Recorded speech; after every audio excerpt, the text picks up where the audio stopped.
नववर्षाचे स्वागत शांततेत आणि नवी विचारधारा घेऊन करावी, यासाठी 31 डिसेंबरला महाराष्ट्र अंधश्रद्धा निर्मूलन समिती पेण शाखेनं दरवर्षीप्रमाणे दारूचा नाही दुधाचा अर्थात चला व्यसनाला बदनाम करूया ह्या उपक्रमाचं आयोजन केलं होतं. तरुणांनी व्यसनापासून दूर राहावं असं ह्या उपक्रमाचा उद्देश आहे. 31 डिसेंबरपासून नवतरुण व्यसन करायला सुरुवात करतो आणि मग पुढे व्यसनाधीन होतो. म्हणून 31 डिसेंबर हा दिवस व्यसनमुक्ती दिवस साजरा करूयात असं सुद्धा सांगण्यात आलं.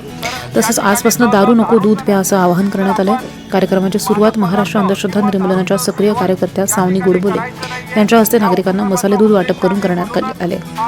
रायगड जिल्हा कार्याध्यक्ष संदेश गायकवाड यांनी ज्यांना दारू सोडायची आहे त्यांनी आमच्याशी संपर्क साधा आणि व्यसनापासून दूर राहून कुटुंब सुखी करा असं आवाहन केलंय.